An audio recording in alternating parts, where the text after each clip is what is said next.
Show.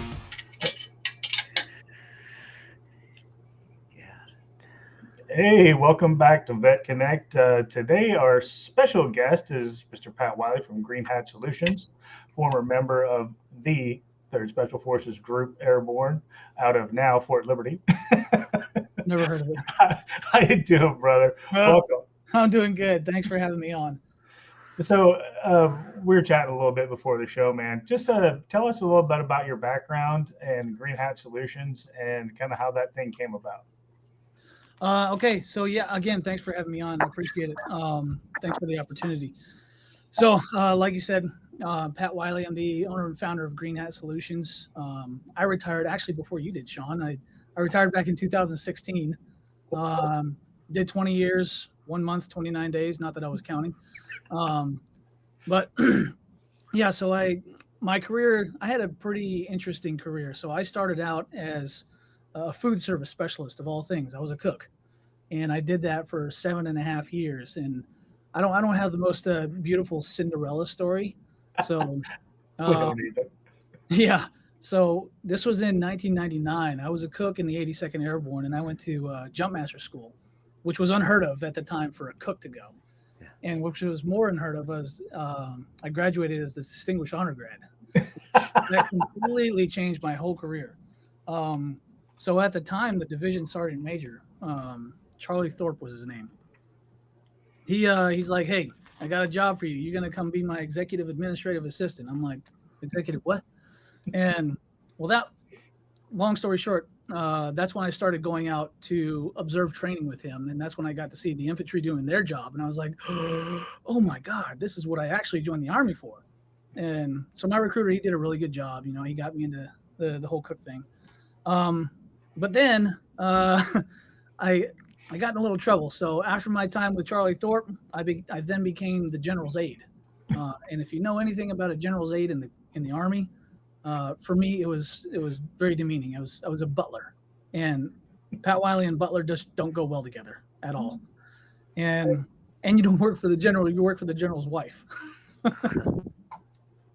So, needless to say, had a bad experience with that. Got a glow in the dark NCOER, and I was like, man, I need to get the hell out of Dodge. I need to get out of this guy's influence forever. So I put in a Ranger packet, a drill sergeant packet, an SF packet. He sent me down to the 18th Airborne Corps Field Artillery to work down there. And that was when I got exposed to SF. I saw all the SF guys going through the chow line. I'm like, I want to be on the other side of the chow line. I want to do what they're doing. So yeah, there was no poster, but there was a lot of incentive. I had a lot of big Army appreciation time before I made that leap. So yeah, I went to selection 2001, got through everything as an 18 Echo communication sergeant. And then I got to 3rd group. So 3rd group, man, if it seemed like I was in trouble, that was definitely the time, because they stuck me straight on the B team. And as a new guy straight out of the Q course, and when all of your peers go to the A teams and you're like, what did I do? Mm-hmm. So yeah, I spent my first deployment, first rotation in, I think it was OEF 9 back in 2006, 2007. Rough times. It wasn't as rough then. It was more like the Wild West. Things were still cool. And eventually moved to my first ODA. And from there, things just took off for me. The very next rotation that we had, well, came back from the first rotation, OEF 9. And Sean, if you remember, there was like 6-month breaks in between rotations. Right. And so during the 6 months, I got my Dear John letter when I came home. And so had to get a divorce, had to go to ANOC, or what is it called now? Senior Leaders Course. Mm-hmm. Had to go to PMT, also went to SOTAC, buy a new house, and find a way to make all this work and go on the next deployment. That's what those 6 months are for, right? Yeah, exactly. It was plenty of time. So yeah, I was pretty busy. But 2007, 2008, that was quite possibly one of the most impacting years of my life as far as the military experience, because that's when my best friend at the time, Robbie Miller, he was killed in action, Medal of Honor recipient. that's also when Shock Valley happened. Not even 4 months later. So a lot of bad things happened during that trip. Matter of fact, I was either directly or indirectly involved in 3 different battles in which someone was awarded the Medal of Honor, and so it was a life altering experience for me. So I signed up to go to combat, and I got my fair share of combat time. You got what you signed up for, didn't you? Exactly. It's it's. If I remember, I'll tell a story later on about this kid that I met yesterday. He said he wanted to get in gunfights. But yeah, so after that, that's when coming back from that trip, I had been wounded, so I was asked to start up a cyber program. I did a little stint as a sniper instructor over in third group, but then the call came down. They're like, "Hey, we need somebody to stand up a cyber capability in third group," and my name was thrown into the hat, and I was picked to be the guy, and so that was the beginning of my cyber career. This started back in 2012, so that's how long I've been involved with that. And let me see, after about 9 years in third group, that's when I got moved over to OSW, the Office of Special Warfare. Got to do some really cool stuff there. Got to deploy over to Iraq during the fall of Mosul in 2014. That was a fun experience. But that was kind of like the whole bridging thing with cyber and SOF, which eventually became, it came to a point where I was developing two courses for SWIC, the Special Warfare Center and School, which are still up and running today. So cool. Yeah, retired, started up my own business, Green Hat Solutions. It's education and training for cybersecurity. I do a couple other things on the side, but mostly it's training active duty military, training law enforcement, training folks within Department of State. But it's a lot about I like to call it tactical cyber. So it's taking care of the stuff that's immediately around you and defending yourself against the things that are around you as an individual, not necessarily a corporation. So it's individual security related. Yes. So I'm going to walk this back just a little bit to ask the questions. How much did you know about cyber when you got thrown into that hot seat? So I had a knack for just kind of understanding it, because I always tell people this with respect to cyber. Computers were built by men, and men just build things on logic, and so that logic just rang with me very easily. It came naturally, just understanding the logical sense of cyber, because when I say the word cyber, or when you talk to somebody about cyber, everybody can say, hey, this is a switch, or this is a router, or this is a computer. They see the physical side, but once you show them a little black box with words in it, that's when you lose them. And I think that's one of the biggest points of confusion. Sean, that's one of the biggest points of confusion when we talk about cyber. Yeah, I remember, coming over to the lab when you guys were still over in the old 7 group area, and what I think was OpsDead at that time, or whatever the case was. Yep. And you walk in that place, man, and it's like, what in the hell is this? And you had people with their head down staring, bleary eyed at laptops, and you and somebody else who I won't mention were walking around, helping people out and figuring things out at the same time. And that evolved into, I think, a really good thing, for third group and then for SWIC in the end. And so is that when you kind of became passionate about helping people on the cyber side of town, on the security side of town? Yes. Once I became, so teaching that's where I actually found my passion in life. I love to teach. I like sharing the knowledge that I've amassed over the years. It's a good way to kind of like share what I've learned through nothing but pain. It's kind of funny because it goes into business as well. Like all the motivation, all the attitude, all that stuff, it's all through failure, and just learning. And I love being a lifelong learner. So it's been fun. It's that adage: we never learn, we just get better, or we never fail. That's the most informative teacher, is when you fail, because you build the guardrails to not fail again. So I'm brute And force especially with, is how I learned a lot of things, unfortunately, yeah, as I mean, well. especially with technology, and both you guys know this. I mean, I think anybody can relate with this. Is if you're doing any sort of demonstration or anything like that, especially with technology, Murphy will be there to make sure he's doing his job. Boy, Um, boy, do we know the demo gods are cruel. yeah, man. So doing stuff live that it brings a new level of just situational awareness of, hey, this is the stuff that could go wrong. Um, Yeah, but and you're a contingency planner. yeah, Lucas was an 18 Echo 2 back in the day. But I think we all have that, 7-layer deep contingency plan. Well, if this happens, then this happens, and this happens. And then you miss that big one. What if the power blinks? Well, we got to, or whatever the case is. Sometimes you miss the forest for the trees. and it's funny you mentioned that because all of us here in this room, we grew up without the internet, we grew up without computers. Right. We're born and raised in the analog, and now we're living in digital. So it's man, it's a blessing to have known that time. And we talk about that a lot, kind of offline. How this, you look at the last 25 years, or really 30 years now since the personal computer became popular, and then that migrated to this. Who in the hell would have thought, in the early 90s that you'd be walking around with a box in your pocket with all that power? Oh, I know. It's It just absolutely amazing. it is, but it brings those challenges, and I think in Green Hat, that's what you guys try to do and do is to help people understand what that powerful technology is capable of. From a defensive side of town, and of course there is the offensive side of town too. That's the fun side. That's actually one of the things I actually do specialize in is still breaking into networks.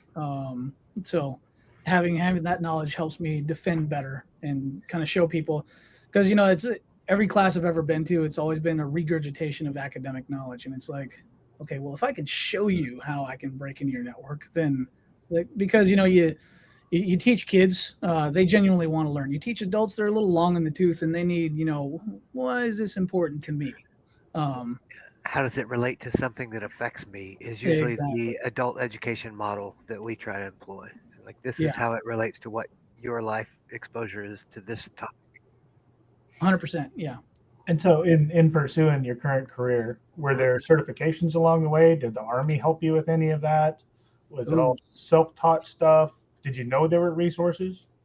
that's a very interesting question. So when I first started, this was back in third group, I said to the group commander, Mark Schwartz at the time, um, I told him, I was like, hey, if you want me to start this up, I don't want to go to any military schools.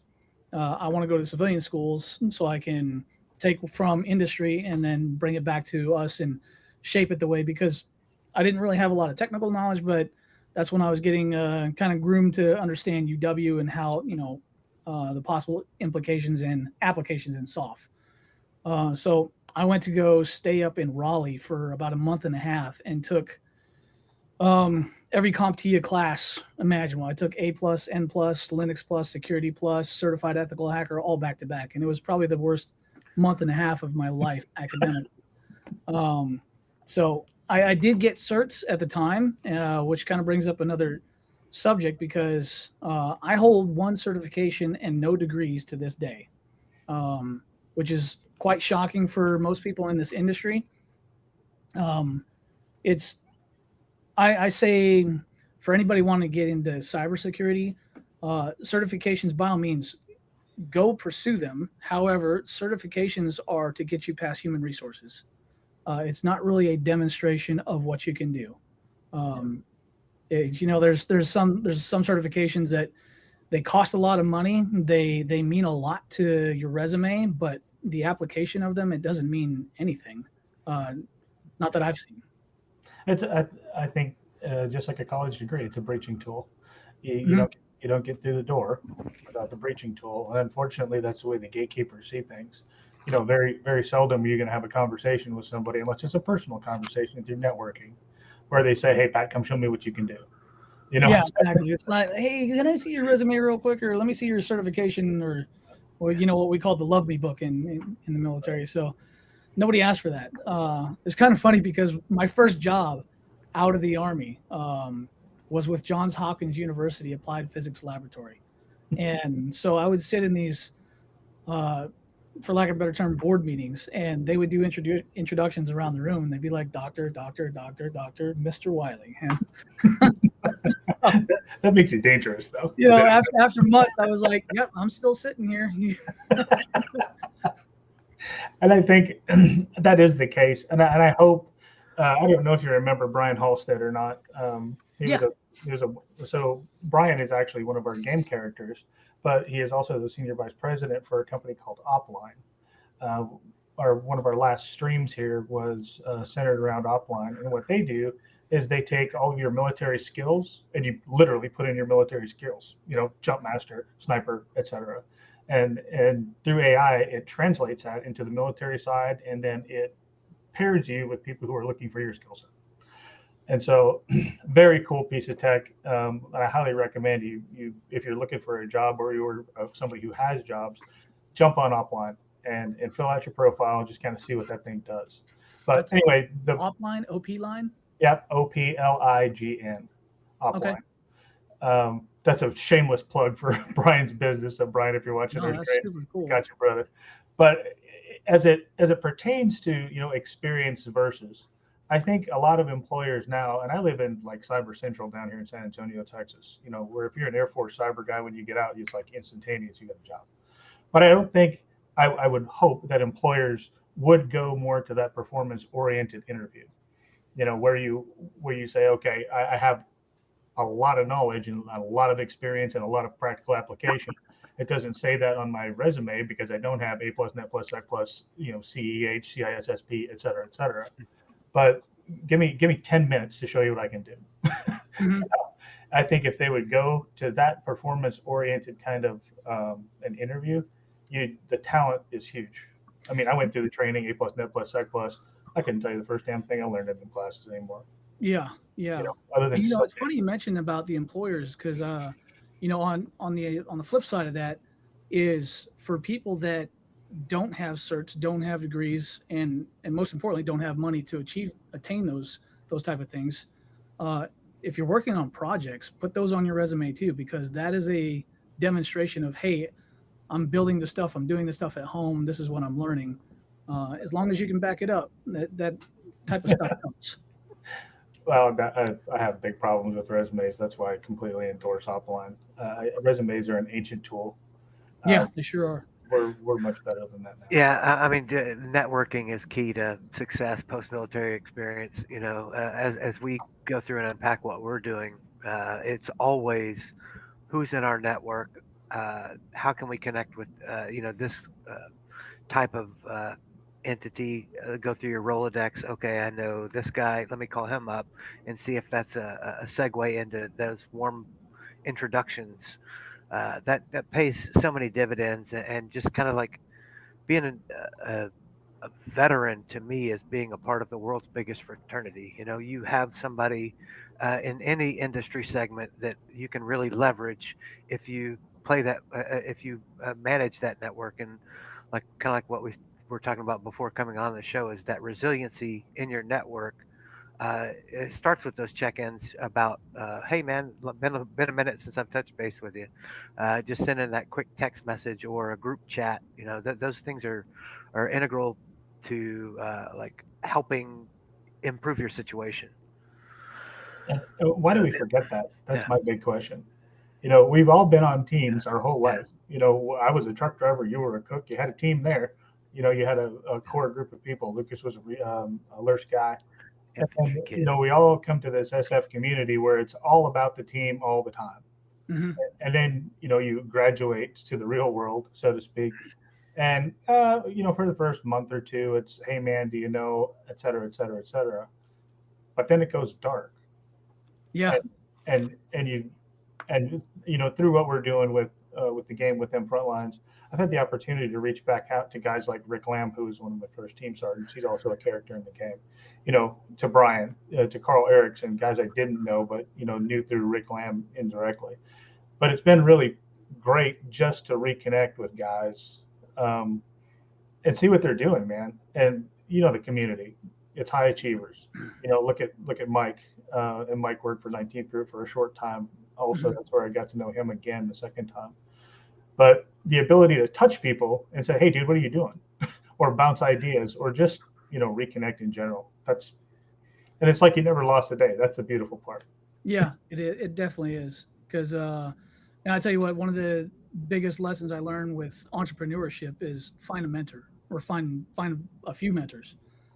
So you remember Clarence Rabone? He's a business mentor. Got a few others that they started their own companies because I'll tell you what, Sean, you and I were talking about this the other day, man. If you can make it as an entrepreneur in this day and age with certain geopolitical things going on in the world, you can make it anywhere. Oh, it's been tough times, no doubt, man. I tell Lucas all the time, we may have picked the worst time in history to start a business, Or the Yeah, best, because or that the makes us the or the fucking best. leanest and the meanest when we Right. make yeah, it. Yep. Lean time make hard men. We know that. And that's what we're trying to do, man. And I know you are too. It's like persevere through this thing. And when it's time, you reach out to the network and lean on people. Yeah. It's like, what are you doing? Okay, hey man, can I get some of that action over there? yeah, Or whatever it is. And you can't be afraid to ask for help. This is what we're doing. It kind of nests with what you're doing. Let's see if we can collab for a bit. Bring that journey into one lane. We make a little joint venture opportunity for a little bit, and then part ways and go about our business on the backside of it, or just stay connected, interconnected for a while. I mean, Sean and I have been at this for coming up on what 2.5 years, Mhm. oh wow, just kind of goofing off and doing some weird stuff with technology, man, having a good time, um, You know, and, enjoying life. and we talk about this too. I don't know. Have you done any crazy Ivans with your business? Or did you set your business plan in stone from day one and that's what you've done? oh man. So I started my business as a partnership with another SF guy, and so we started in 2017. And it's funny because you start these things with who you think is somebody that you can trust, and when you work at that level in special forces, the trust is usually not a question. And when it comes to business and money, that changed things. So needless to say, um, the partnership ended 2019. It's just a toxic environment, and it's better now. We Even though we don't talk on it, we left on we're not talking anymore terms. uh, but it's yeah, it's every day is just a discovery. It's like, hey, what can I do to make my business better? How can I help people? Um, it's always something new. Like what are the newest regulations, or how many dollars in taxes do I got to pay this month? Yeah. File my quarterly tax report. Ooh, this is late. What about that? Yeah, The business side of business is not the fun part. it's not. Well, it is and it's not. I love the challenge. I love the grind, but when I hate I truly hate working on the business when I would be rather be working in the business. It's just a distraction. And I get it when you hear people or companies talk about that, like freeing up your time. It's like, okay, I'll try and automate this, or uh, you know, get some other people smarter than me to work on that, and you learn really quick. And to kind of to bring up an old point like COVID. COVID was as terrible as it was, and the effects that it had.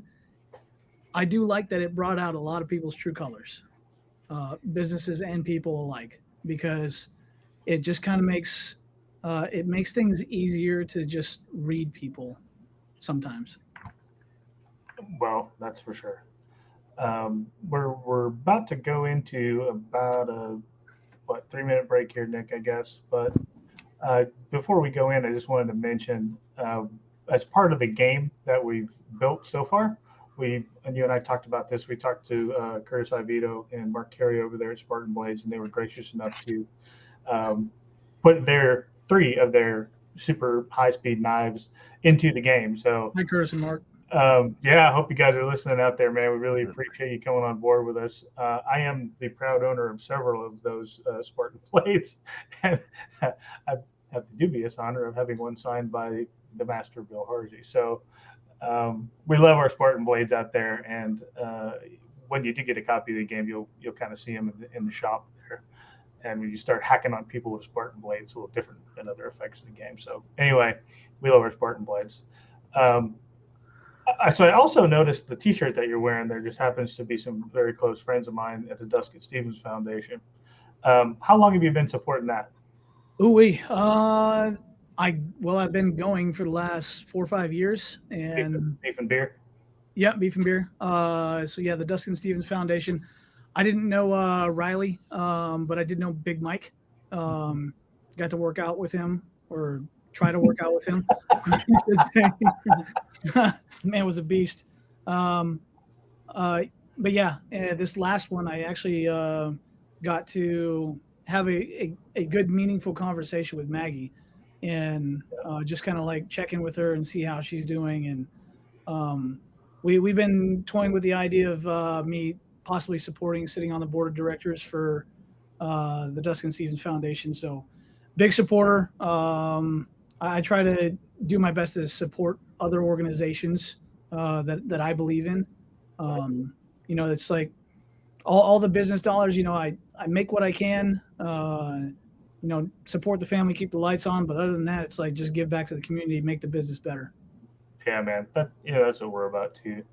It's one of those things where, obviously I'm personally invested in that organization because Riley was a teammate of mine. And boy, it'll get me started on telling Riley stories. But well, me too. Mick, if for some reason you're out there watching, Riley's dad, boy, I got a couple of stories to tell you. But, good man, one and all. And, geez, I remember the day I met Mike, I was like, what in the hell? He comes walking through the door, all 6'5" of him and 280 pounds, whatever, is a monster. He's like, "Hi, I'm Mike Dustin." I'm like, holy shit. Yeah. Don't eat me. I pick things up and put them down. Yeah, good man. And that's, on the charitable side of town. I serve on the board of Special Operations Solutions Fund also. And that's really, I think we all have in us some need to go give back to the community. Absolutely. I think that's bred into us. It is. Well, I mean, it is. It's totally bred into us, to help out other people, because that is the mission of Special Forces, we're not necessarily freeing oppressed people, but we're helping in a sense. Yeah. Sometimes I feel like we're the oppressed people nowadays. But that's kind of one of the things we say a lot around here too, man. Nobody's coming for you. Yeah. In the military, you always knew somebody was coming for you, right? When you get out here into this world, nobody's coming for you, man. Oh, so true. As far as business lessons, man, I tell you what, one of the first business lessons that I learned is business is cruel and nasty, especially working for government contracts. It is. I had no idea. Being a small business, working in the big field of huge corporations, nobody is coming for you. That's so true. And I think a lot of us, I know I was under the, I don't know, illusion, I suppose you could call it, that, oh, dude, I'm on this F1. People are going to hire me. Yeah. Come on. Of course, look at my resume. And then you look at 5 other resumes, and guess what? They look exactly like yours. Yeah. And then it's like, well, maybe I should help, get some help translating this resume. And it's like, okay, so, you go out to one of the many veteran service organizations, and we're going to specialize your resume, and they spit out the same one again. Exactly. Yeah. They have a template. It's like, okay, Yeah. so I'm just going to translate your ERB or whatever the ORB to a resume format. Well, and that's when you realize that nobody takes better care of you than you, and you are not entitled to a damn thing. No. You either go get it or you don't. And the world doesn't owe you anything. That green funny hat and that long tab, that don't mean jack and shit to anybody. Doesn't mean that was yesterday. It doesn't affect tomorrow. Exactly. And that's I guess what keeps it's a stark reminder that I remember when I was transitioning, right? And transition assistance has changed a whole bunch now, thankfully. And there's a lot more resources that are available to folks out there. A lot of really good programs. The Honor Foundation is doing good work out there, just to name one. and several others.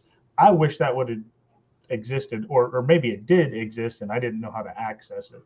And so, that's part of what we try to do here too, is to provide resources to people to just say, hey, look, dude, if you're 18 months out and you're not thinking about your plan, and I mean writing your plan down, and And we got under, a hard out coming up on that okay, 11:40 channel. yeah, we'll do the Yep. quick break here in about 30. And when the screen goes dark, I'll know it. But Mark and I have both been in the infantry in the Army. I had been in the Marines prior to that. We both ended up in a unit called 1st Special Forces Group. I was a sniper in the infantry, been a sniper in Special Forces, and did a full career in different types of teams: mountain team, air ops team, counterterrorism team. I met Curtis actually at Fort Lewis when he was running a sniper locker, and then we were on a team together in Okinawa. We've been friends, and we've always talked about going into business and life after the Army. We got out, went to work in the civilian world, and realized a lot of what we did in the military translated to business. We looked at the cutlery industry, and the people there as a culture were fantastic. And we said, hey, we're going to start a knife company here in North Carolina. In the beginning, we had a knife grinder, a blaster, some rudimentary tools. We started out and decided, what do we want to make? Well, let's make something we know. So it was a combat knife, and we did 3 models because we figured you got to have more than one when you start out. You think you know everything about knife because you carried one all your life. But to be quite honest, we were new at it. We didn't know everything, so we took them to a lot of our Special Forces buddies at Fort Bragg. They gave us some advice and allowed us to develop those initial products. Today, we have a whole lot more offerings than we did in those early days. We actually have 3 distinct lines of knives we call gold, silver, and bronze. Gold being the knives we make right here in our shop in North Carolina. The silver line knives are those made for us by our partners up in Olean, New York at K-Bar. And our bronze line are knives we design using US-made steel that are manufactured overseas. A lot of folks think we have a giant manufacturing facility with 100 people. And quite honestly, we have 10 core people that we use to build our knives. Making a knife isn't as simple as most people think. There are many processes that are involved, so we have checks and balances and continuous quality control throughout the processes. We know that perfection should not get in the way of getting your job done. So while we strive for perfection, we know we'll never achieve it. I'll never forget the first time we won a Blade Show award because of the rest of the industry, the people who do what we do, saying, hey, you guys have this figured out. We realize quality, it's not just the time we put into making the knives, it's not just the high-end materials or processes or even the money we spend, our raw cost to make those knives. In the end, quality is proven out by the people that hold them and use them, right? If someone's willing to pay for it, and they're willing to carry it, and they're happy to carry it, they might even brag about it. To us, that's the measure of quality. We don't chase trends. We don't put things on knives that don't need to be there. We always joke, and I know this sounds ultra simplistic, sharp, pointy, with a comfortable handle. You do those 3 things, you're probably going to be successful in knife making. And I think if you can take a look at a knife, it's very, very simple, but you can immediately say, I know who designed that, or I know who made it. To me, that's a measure of success. That's what we try to do here at Spartan Blades. Both Curtis and I care about our country. We fought for it. We took our oath seriously and still do to this day. So since our product goes to end users who use it in the most ultimate fight, we take it seriously, what we make. That when it goes in a box and it gets sent to a customer, that it's ready to go wherever you need to go. And it's going to be there and perform. And that's what we strive for every day.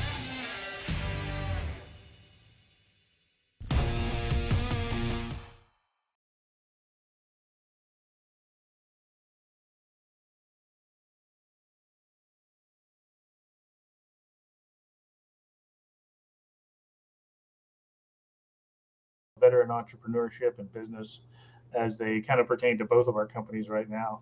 So as we continue to explore kind of the business challenges that you've seen, what do you think has been your biggest challenge from a business standpoint? Biggest business. We were talking about this before. I think working on the business and in the business is quite possibly the biggest challenge. You have every morning as an entrepreneur, when I wake up, I have what I want to do, what I need to do, and what I have to do. And what I want to do is always put on the back shelf. So, And I've been retired since, gosh, I'm going on 7 years being retired, so I'm borderlining ancient and forgotten. Uh, Mhm. but you try to you just try to maintain discipline on, it's like, hey, if my business is going to get better, I have to get to the want tos. um, but in the meantime, all this other stuff is occupying. It's like, okay, for me to compete in this space, uh, I need to be able to have this certification or this recognition, or go do this, or go fill out these tax forms, or so yeah, it's finding that balance between working on and in the business. So that need to and have to bucket is never empty. We all know that. Yeah. And I am really looking forward to that want to kind of thing. I, the fun part that keeps you engaged, though, I think, is that part where you get to go out and teach a class. Oh, let me tell you something. I actually have a trip out to Colorado next week. Uh, Contract that just got approved, and every time I get these contracts, it's a sigh of relief. It's like, oh my god, finally, I'm gonna go unplug. Email is just gonna be, it'll still be a thing, but the few hours of the day that I can go be in front of students and be with the boys and teach them, and not have to worry about all the have tos and need tos, that's a great time. And then is that what keeps you driving on? Absolutely, yeah. It's kind of funny because I've taken it to beyond just teaching military. So I actually run a teen cyber camp here in Moore County, and it's just for teenagers. Which, man, didn't know what I was getting into, but I was like, you know what? Let's see, how much do I want to be around teenagers? So um, I run 2 camps a year during the public school year, summer and winter breaks, and I bring teenagers in, and it's kind of funny because, us old fuckers, we're like, these old kids, they understand technology so much better than we do. It's actually not true. Uh, Mhm. Only because they didn't grow up seeing how things were built, how things were made.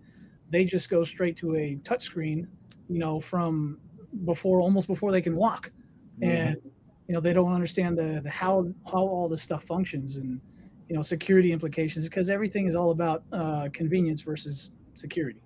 Mhm. Um, Yeah. so, and people take that for granted, and that's, so I started this teen cyber camp. I just finished my 5th iteration. So, and it's growing. So it's one of the bigger things I'm proud of, is because it's meant for the community. It's not just saying, hey, I'm a former soft guy, let me go teach soft guys. And Right. it's branching into a bigger world, because the government sector is this big. The Mhm. commercial sector is way bigger, and that's one of the recent lessons I've learned is, how can I affect more than just the military population. Oh yeah, I think you stick with what you know initially, right? It is, yeah. You definitely stick with what you know, and it's kind of funny because the military, it teaches you so many things. I mean, like, it's kind of funny. I tell people, like, the army's so easy because when you join the military, for instance, not just the army, you're given a name, private. You're told what to wear, what to be, where to do, how to eat, all this stuff. You're told how to walk, and it just makes it so easy. And I think in some ways it can be debilitating for some people because they lose that guidance Mhm. once they get out. And you get so used to, being in a regimented environment. It's almost like, well, it is socialism. Have you have you internalized any of the habits from the military? Do you still Oh get yeah. up in the morning, do your PT, drink your coffee, go to work? So funny you mentioned that. So definitely drink coffee every morning. The working out thing, it's taken a break for like the last 2 weeks at least, because my teen cyber camp, I introduced PT into it. Oh, Yeah, I know. 45 years old doing PT with a bunch of teenagers. So that's one of the dumbest things I've ever done. But it's fun. The kids love it. I'm trying to teach them. You can learn this cyber stuff and stay in shape. And so my dumb ass, this last class, we had a keg throwing contest, and I'm like, well, first of all, let me start with this. I won done. the cake throwing contest, but my fucking back paid for it. So I had to go get an MRI. I had to get prescription for fucking prednisone. I was like, fuck this. I'm never doing this cake throwing contest again. But you won. but I won. That's it. Yeah. So tell me some more about this teen cyber camp. What's the structure? What is the content? Do they receive it well? Is it, are they interested, or is it like, whatever? So the Teen Cyber Camp, so it's shameless plugs. It's on greenhatsolutions.com. Okay. You can see a link for the Teen Cyber Camp, get the 5 W's, who it's for. So one of the very first things that people wonder is like, hey, how much do I need to know to go attend this? You don't need to know anything. And the coolest thing is, it's like we bring kids in, and we use a educational microcomputer called the Raspberry Pi. Sean, you're familiar with it? Matter of fact, I got one of these little things right here, little Raspberry Pi, and so the cost of the camp, while the cost of the camp is one of the more expensive camps in the area. However, it's a camp that the kids walk away with a computer, a fully functioning computer that they build, they configure it, they learn how to use it, they learn about cybersecurity, they learn about coding. We have classes on drone flying, all in a week's time, and they get to walk away with it. And I teach them how to build a gaming rig out of it. So, because gaming, it's kind of funny. It's you guys do the gaming thing. I teach them how to turn this into a gaming rig and get all of the retro games from our childhoods, like all the NES, all the Atari games, stuff like that. And they walk away with a fully gaming rig, or if they want to, they can just keep diving down the rabbit hole of cybersecurity and Linux, stuff like that. And it's interesting that gaming is kind of the gateway to some of those things, and we're hoping to kind of leverage some of that with the wellness and mental health, as well as you leveraging those familiar ties with gaming to kind of like purport a different message to anybody who needs to hear it in a different capacity. Everybody knows that the VA's out there. Nobody wants to go take advantage of some of those opportunities because it's either inconvenient, not local to their area, or outsourced to a third-party clinic. So the gaming kind of really helps span all three of those opportunities to connect people with some of that wellness messaging that might help resonate. I think generationally, for a short time when my son wasn't on his best behavior, he was sitting beside me here with his computer, right? And so we had a little restricted game time, but he was playing, I don't know, Valorant or Call of, I think he was playing Call of Duty. No, Rainbow Six. He was playing Rainbow Six with his friends, right? So he's got the headset on, everything's jamming. And I wasn't really paying attention to what he was doing on the screen, but I heard him. And they were like, pie the corner. All right, move, go. I'm covering. And when I heard the dialogue, between these kids who had no formal training, from a CQB standpoint or whatever, I was like, holy shit. It kind of occurred to me, their brain is trained, though, they may not in real life know how to manipulate that weapon or do whatever. Their brain knows. Mm-hmm. And so you start talking about learning models for the gaming generation, so to speak. That's a shorter path. For us, it was opposite, right? You go repetition, but only through experience did you get that mindset that you needed. They hammered it down your throat, dominate, eliminate, control, speed, surprise, balance of action. They get that. Yeah. Maybe not in those words, but they know if they bum rush the door, they got a better chance of survival. So if, some things started to click in my brain, and I'm like, you know what, man, not the same. We don't clearly understand each other, but it was one of those bonding things with the kid. And so now when he gets on our game and plays, and I'm a character in the game, that's pretty cool to him. Because he's now the old man, except a lot because he knows what to do with the game. It's funny, because formal training doesn't always equal reality, because I can tell you from experience, like, take something as simple as, doing link up in a gunfight. Well, you get trained one way, but when you're actually in a gunfight, it's like, hey, it's very informal. Yeah. Like, hey, motherfucker, come over here. Cover me, I'm screwed. Yeah. But that, I think, you connect with your little cyber camp with these guys and gals, young gals. Do you have girls to come to these cyber camps? Absolutely, yeah. Okay, so let me ask this question. who's smarter? Who is more not let's not say smarter. Who catches on quicker? Adept. So okay, I'm gonna have to unpack that a little bit because it started with 13 through 18, and Okay. then I realized I was like, you know what, I want to have teenagers that are fully like under the care of an adult. So I Mhm. changed it to 13 to 17. Then then I found out, there's a very large learning gap between even 13 through 17.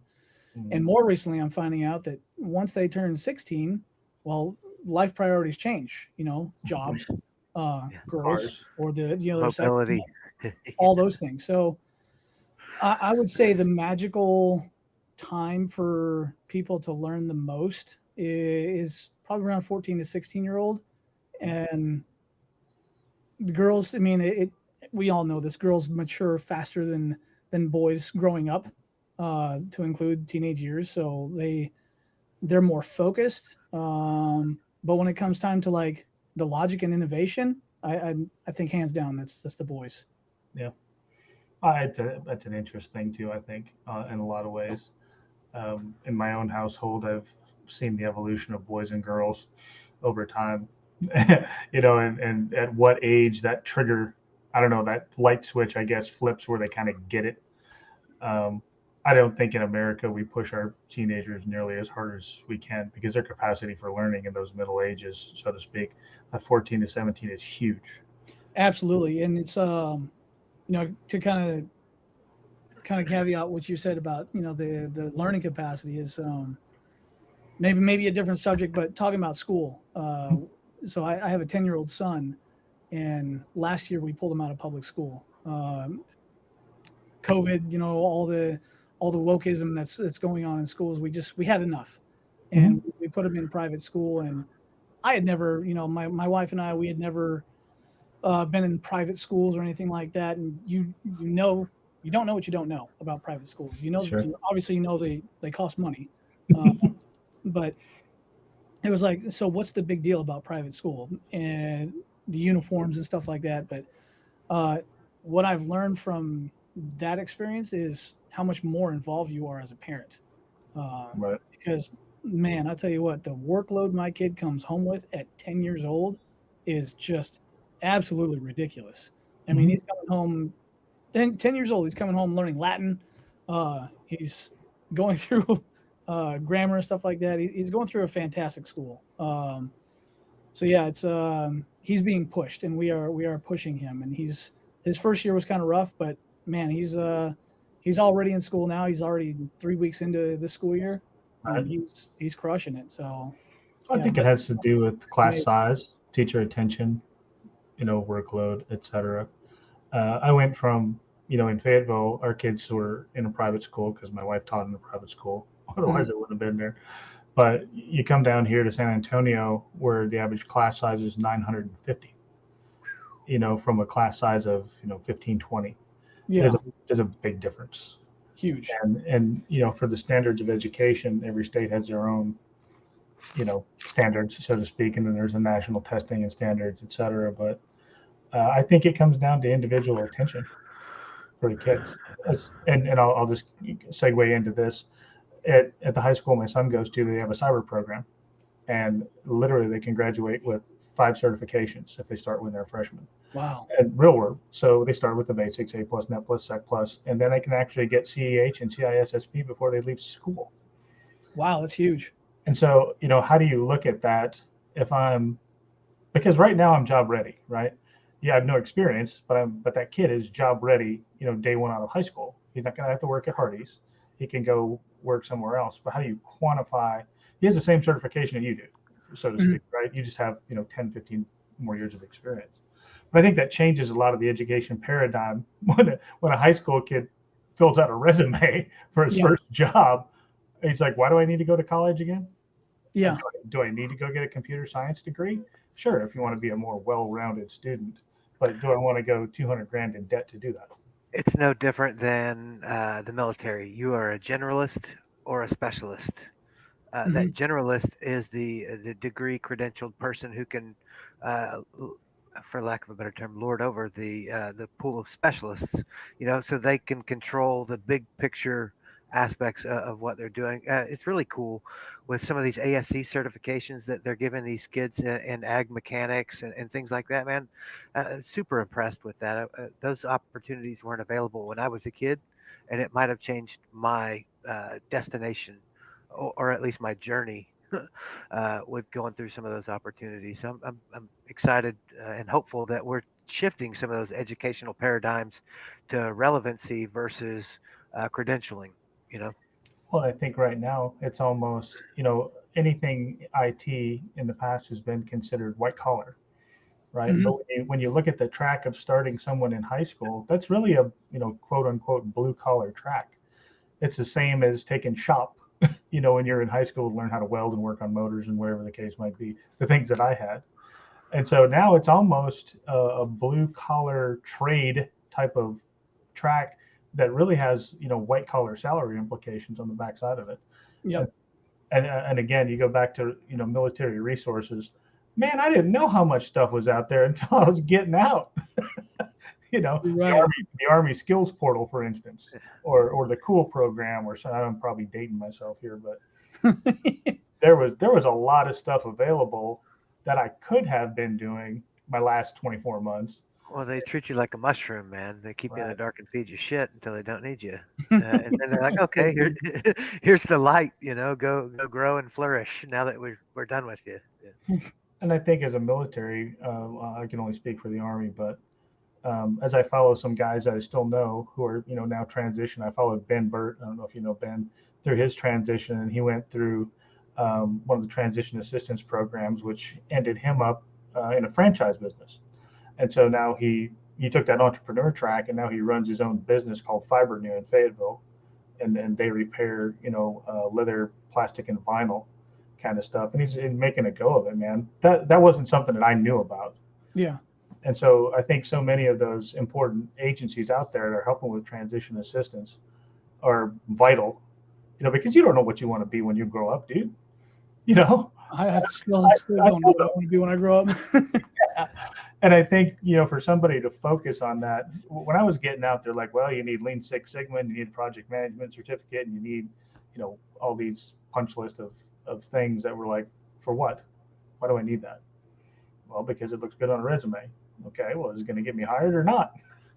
Hmm. Well, if you have the experience, and you're right back into that same, OODA loop of uh, craziness that you would have been in if you were a private. So true. It's just, and again, Opline, go check it out. But that's that's one of those things. As we talk about, different topics on Vet Connect, how do you help people? How do you slap people in the face and just say nobody owes you a damn thing? You got to go get it. And Mike Quinn, I don't know if you follow Mike Quinn. He's retired sergeant major on LinkedIn. He is one of those guys that will shoot you straight. And Yeah. he's one of the LinkedIn leaders and major voices on LinkedIn. But you start networking with guys like Mike who will shoot you straight and tell you that very thing. Nobody owes you a damn thing. And you're Hmm. going to have to go get it. And here are some tools to help you go get it. So good stuff. Mike, if you ever do happen to listen to this thing, you're the man. But um, so let's talk about networking.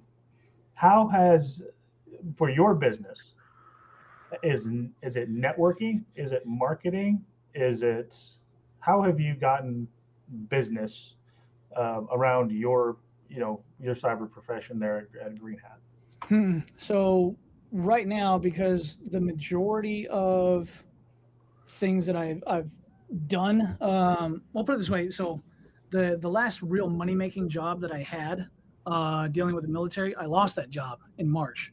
Um, the military being what it is, they always go to lowest cost technically acceptable, Yeah. and I chose to not abide by that rule and said, hey, this is how much I'm worth, which is like it's a very important and very hard, one of the hardest tools lessons you can learn is letting yourself know how much you're worth when you get out.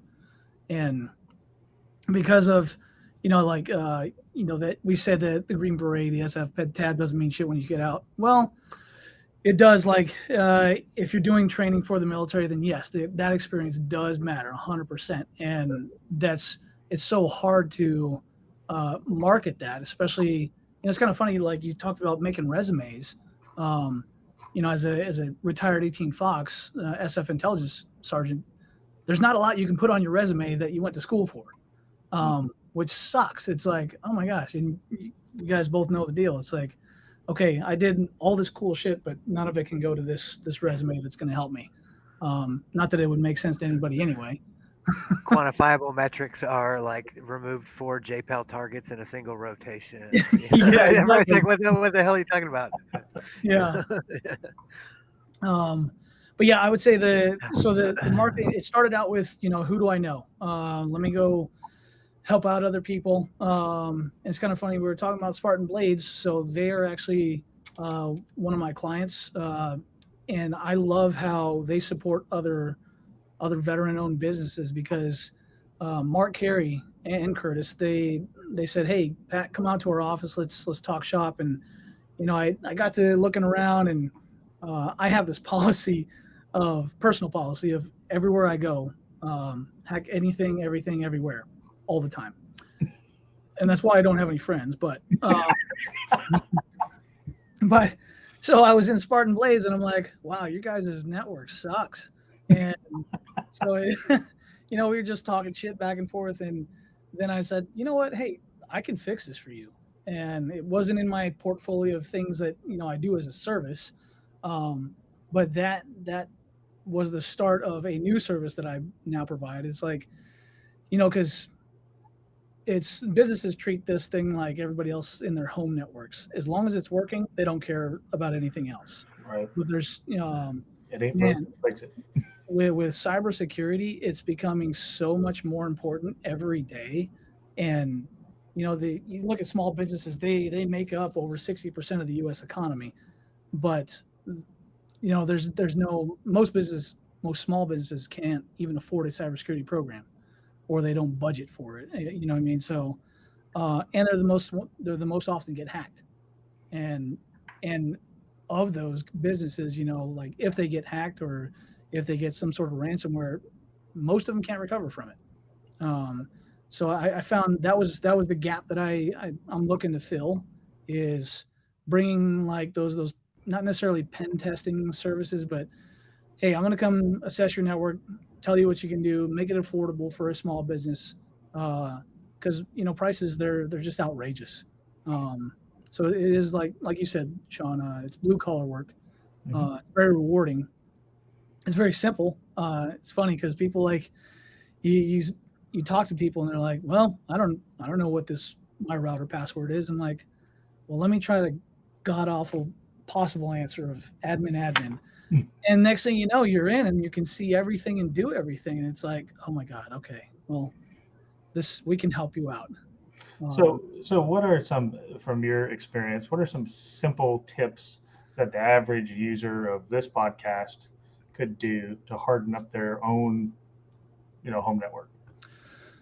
Good question. So 2 things. Get a password manager. Stop memorizing passwords. Get an actual password manager. And I don't make any money from anyone, but I would say the top 3 for me, NordPass. If you are that type of person that has to have your passwords accessible anytime, anywhere through all devices, do something like NordPass. I would also say Bitwarden, definitely a top competitor. And if you like have a big aluminum tinfoil hat and you like to keep everything offline, KeyPass XC for a password manager. I said 2 things. I'm going to say 3. Next one, 2-factor authentication or multi-factor authentication. Even if you have a shitty password or passwords, people get hacked all the time. Breaches happen all of the time. And your information's out there. And it's anytime you submit any information to any organization, business, or anything like that, it's only a matter of time before that information becomes public. Just get used to that fact. Your name, your credit card numbers, your address, your date of birth, your social, it's all going to be public on the internet. It's just a matter of time and effort on how to find it. So we're talking about products. I personally use Authy. I will say any type of two-factor authentication is better than none. The worst being the SMS text that you get from on your phone. It's better than nothing. But I would recommend Authy, Authy. The reason I like that is because I like things to work on all platforms, whether I have Windows, Mac, Linux, a phone, an iPhone, an Android phone. Authy works on all of them. And last but not least, VPNs. So VPNs, you hear commercials about them all the time on the radio, on TV. And it's really just a matter of, what the best VPN is the one that works for you. Because I can teach you a class on how to build your own VPN and you'll do it for free. But that doesn't fit everybody. So it's just really a matter of, hey, do you travel a lot? So I would say, look at VPNs as definitely something is a must-have. If we're talking about vendors, I use Proton VPN and Viper VPN. If you ever heard that adage, if you had a shit ton of money and you wanted to store it somewhere where Uncle Sam couldn't get a hold of it, where would you store it? And for some reason, all of us know the answer. I would hide it in a Swiss bank. And there's a reason for that. We've all heard this thing. It's like, why would you put it in a Swiss bank? Because Switzerland has the strictest privacy laws in the world. Hence, they are also the developers of a lot of VPN technology. Proton Mail, if you ever use that, that's based out of Switzerland. Proton VPN, Switzerland. Viper VPN, Switzerland. There's a lot of good products. If you're concerned about privacy, which that's actually another kind of like a product line, not necessarily a product, but a service line that I'm going to be starting is for people that are concerned about their privacy, which they should be. Because in today's day and age with telemetry, if you have a Windows computer, Apple computer, they are constantly sucking up information about you all of the time, no matter what. So I'm thinking about getting into teaching people like, hey, if here I am with all of my commercial products today, and here's the other version of me that lives in a cave and is completely disconnected, is finding that space of, hey, where do you want to live? At what level of privacy? And I'll help you get there. So yeah, just to kind of recap, VPN, password manager, and a multi-factor authentication app. I would say they're the top three. What do you think about handsets, like your phone, VPN for the phone, all that, like to the nines, or? So VPNs for phones, it's again like I guess the biggest thing when we talk about VPNs, I always tell people the things you're worried about. So everyone's going to every VPN commercial provider is they're going to tout their record. They're going to say we have been audited, different points of presence, strong cryptographic technology. Everyone's going to claim those things.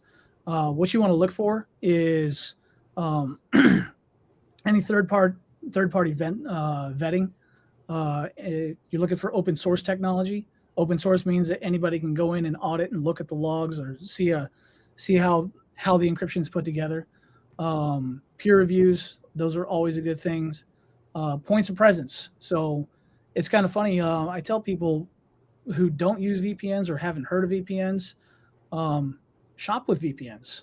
Like you can actually go shop and you can change your point of presence to where physically I'm in North Carolina. I'm going to go look for plane tickets, and then I'm going to change my VPN to where it looks like I'm coming out of Los Angeles. The prices will change. Mm-hmm.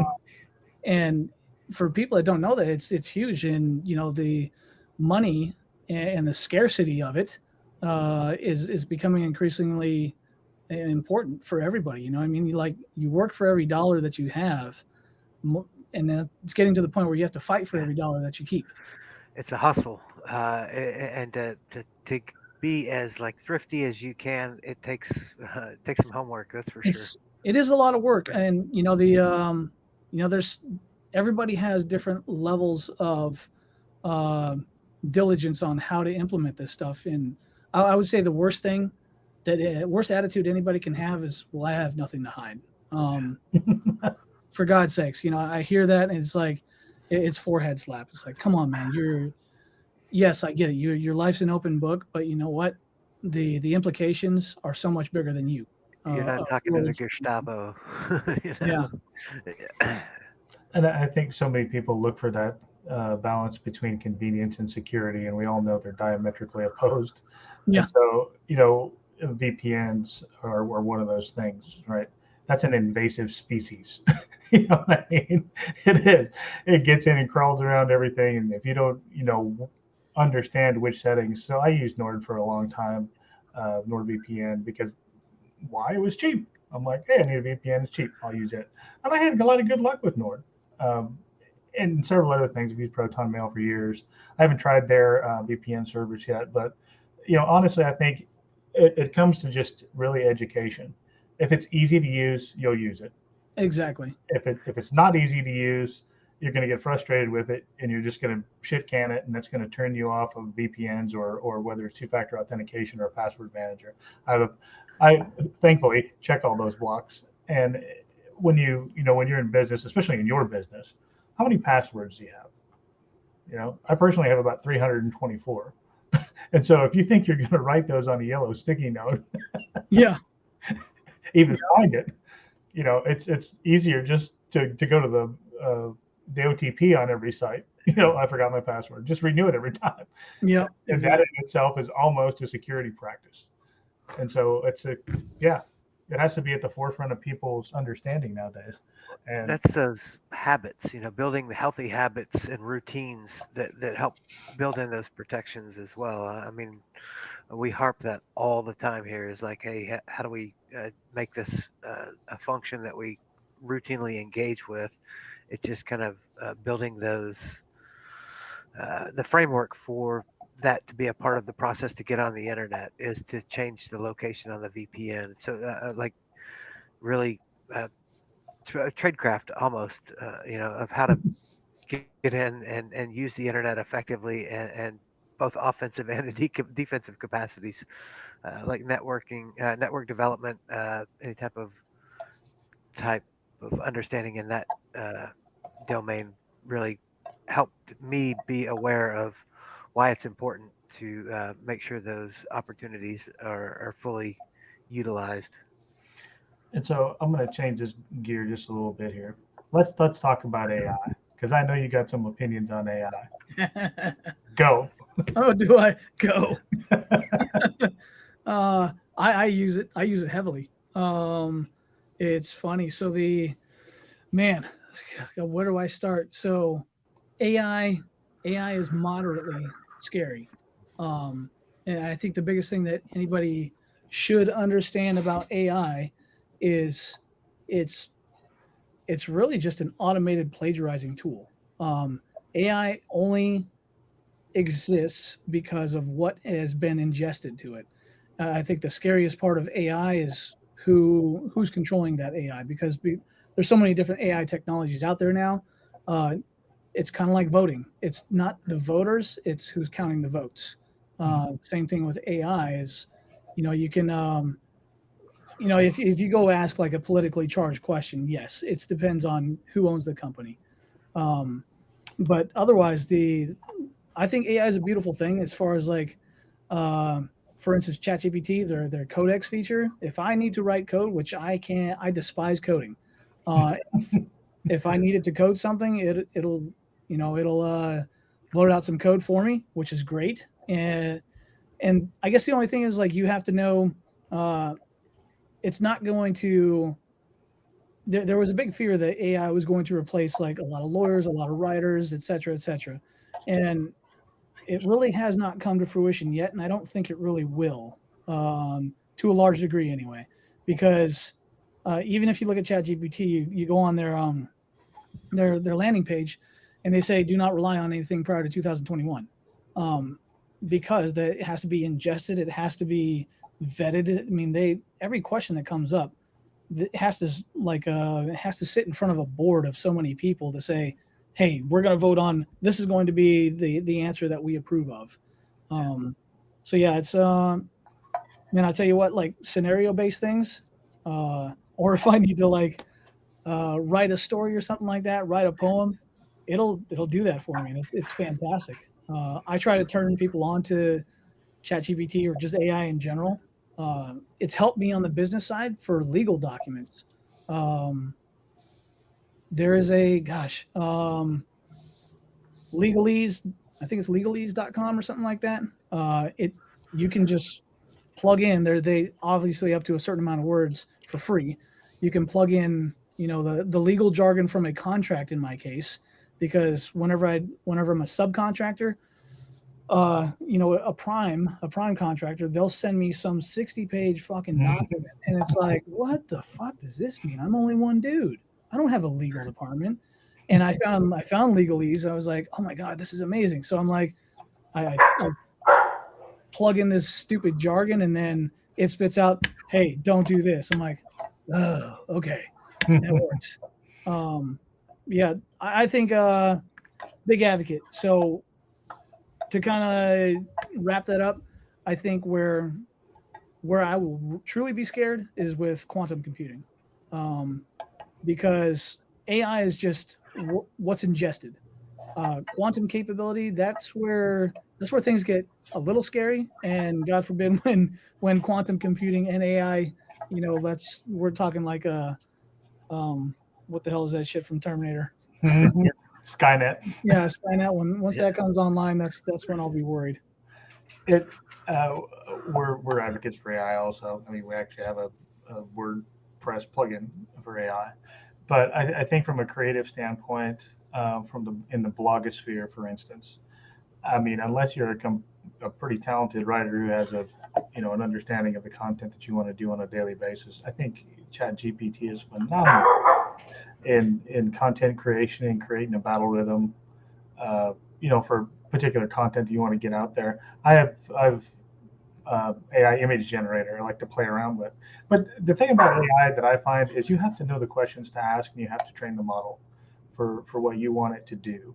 Exactly. But with that, you bring your own bias, and so you're biasing your own model, to some degree. And I think that's what is the interesting part about that, from a large perspective. I'm with you on the legalese thing. We've all seen the government contracts. Like, if you love to do that, God bless you. You are your own specific kind of nerd. But for me to even just understand, and I find myself using AI as more of a search engine function. Same here. Than a lot of things, because it takes that huge thing called the internet, and it kind of focuses on the ideation that you're looking for. And then you can go search, or for sourcing documents, for instance. Great tool. I think it is a good thing. I think it's a huge time saver for small businesses who embrace that technology. It's not going to replace a human anytime soon. That's just my personal feeling. Well, I mean, if it does replace some of the writers in Hollywood and kind of devalues Hollywood, so I don't know. That's a big argument right now. There's a strike because of it, but yeah. So what is that future? And we've had guests on another show that we do talking about quantum computing, and sort of the rise of quantum, so to speak. And I think it's a shorter flash to bang than we might realize. I think in 10 years for sure. Every 6 months, man. But that's Moore's law. Yeah, I know. It's one of those things. It's right around the corner. And I always like to say, I like to read futurists like Michio Kaku, who's I was just going to mention him. Yeah, I love reading his stuff. And he's like, yep, Moore's law is basically irrelevant within the next 15, 20 years. Yeah. Because we will have reached the pinnacle of speed and, cost. Minimum cost, maximum speed. I hope that's true. But you can only pile so much silicon on a chip, man. So there's going to have to be something, groundbreaking and revolutionary. What scares me, I don't think it scares me. I wasn't a big fan of the self-driving car thing until recently, when I experienced Super Cruise in a rental vehicle. Really? Yeah, I had the cruise control set, and of course, it's got the radar and all that good stuff. Yeah. And then it said, "Would you like to use Super Cruise?" And I'm like, "What's Super Cruise?" So I clicked on this little button, and the steering wheel lit up green, and they took over. And I'm like, I looked over at my wife, and I'm like, should I? It's the doubt, of course, right? Yeah. I'm in control now. So I'm going down the highway, 75 miles an hour, curvy road, and that baby is tracking just as pure and true as you could possibly imagine. I'm like, oh, what are you going to do now? Well, I got to take a video so I can share it on Facebook. You know? Oh God. And so, yeah, that's what dum-dums do, right? I'm like, all right, I take a video. So I took my phone out, and the minute I held my phone up, it switched off. I'm like, okay, somebody thought deliberately about that because they knew a dum-dum like me was going to take out their phone and take a picture of this. And it was just like, take control. So the seat buzzed, the steering wheel flashed red, and it said, you're off. And it locked me out. Oh, wow. It locked me out until you shut the motor off and started it again. And I'm like, somebody thought, from a logic standpoint, somebody thought through human stupidity Yep. like my own and said, don't do that. I want to see what the consultant for that technology looks like. Well, it was interesting, right? It gets you to thinking about, okay, so what does that evolution look like? Who's that guy and it's a knuckle dragger. I guarantee it's a knuckle dragger like me that says, he hasn't got a degree from MIT. He's got a degree from don't do that because it's stupid university. Yeah. And sure enough, man, so maybe there's hope for me in that large consulting gig with one of these huge brained organizations to say, what's the dumbest shit you could possibly Mr. Piotz, tell us the dumbest thing that you could think of. Like, how much time you got? That's right. I'm the lowest common denominator, man. It was funny. And so as you see your business, let's go to that question that nobody can answer. Where do you see yourself in 5 years, Pat? Where do I see myself in 5 years? Hopefully I have employees, for one. Okay. One of the biggest things I wanted to do was provide people that are interested in technology that are transitioning out of the military, because SOF is near and dear to my heart, those people specifically. Because I just want to be able to help people transition and get a job. Even if it's a stepping stone to a bigger, better career, it's something to say, hey, come here, you're retired. Congratulations. Thanks for your service. Let me help you transition because, I suck at being retired. I got out and it was just nose to the grindstone, no time off. And I would say not until after 6 years of being out woke up one day. I'm like, man, I need to enjoy my family. Like I need to enjoy my time off. I need to enjoy the country, travel, all these nice things because I don't know. I was probably like doing that disgusting habit of sitting in my office, the office on my phone, just doom scrolling. And I'm like, look at what everybody's doing. And I'm like, I need to be having more fun. This is bullshit. Cause I gotta go fill out TPS reports and this, that, and the other thing. And I'm like, fuck, so, it started with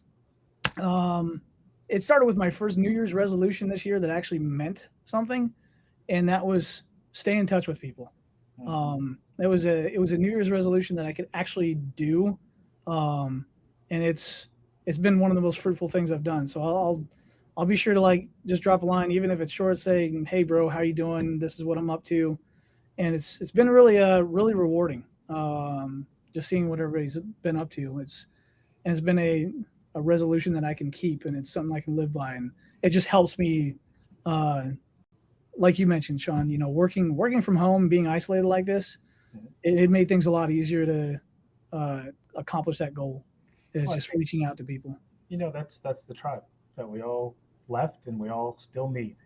And it's not that hard. You have more ways to communicate now than any time in history.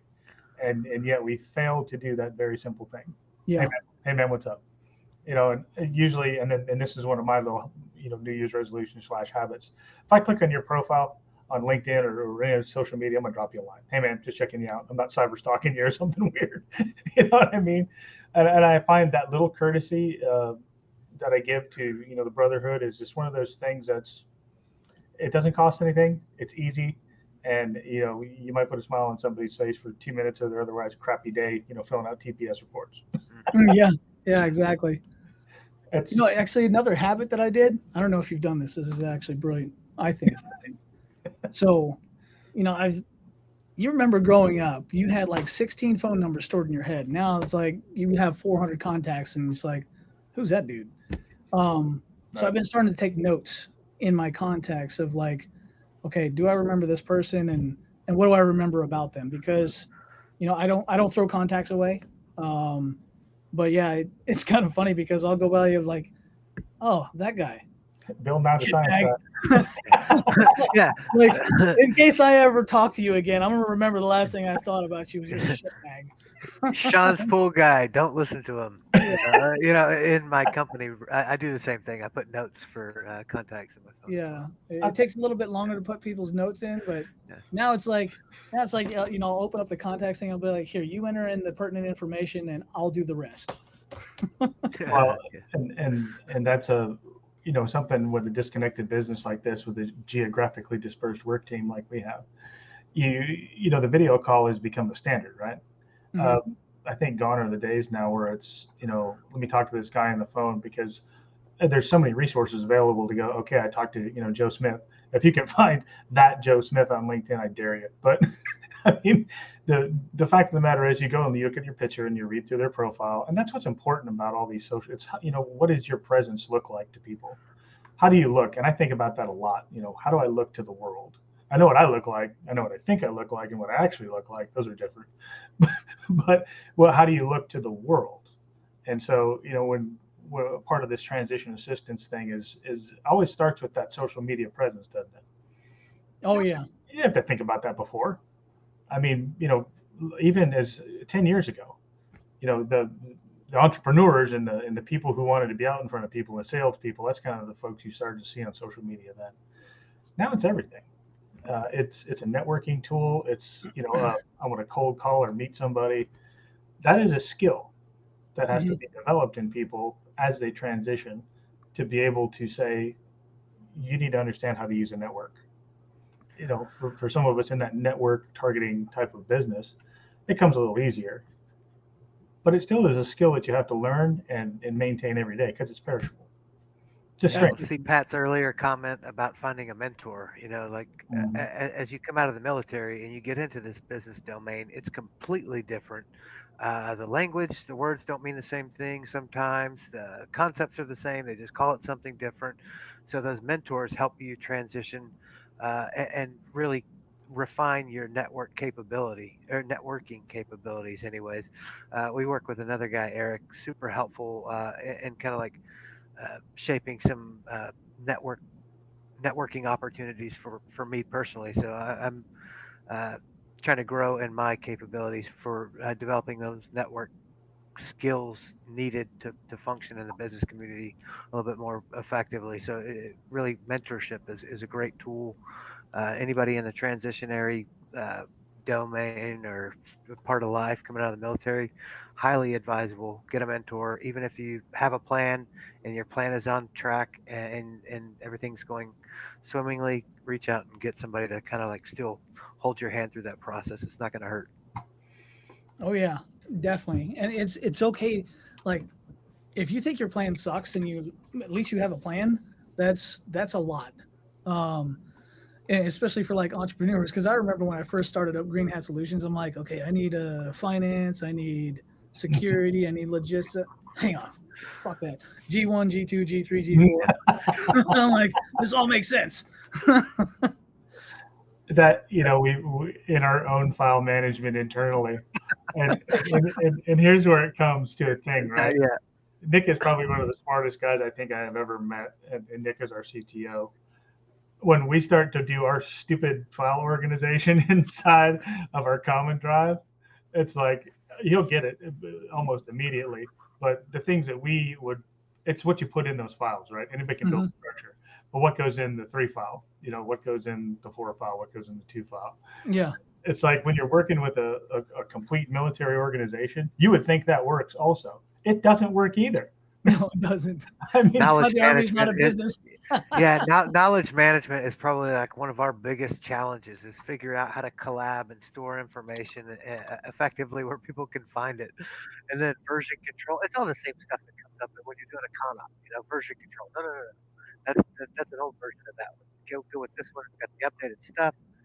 It's just a big ball of chaos that we're trying to find and put the best practices we have from the Army, and that doesn't always translate well for Nick to participate in some of those discussions. And some of these the SaaS companies out there like Slack, et cetera, are genius, right? It's always when you start to look at business models and you understand, why freemium, versus another business model, et cetera, man, we're like crackheads because if it's easy to use, next thing you know, it's a storage container.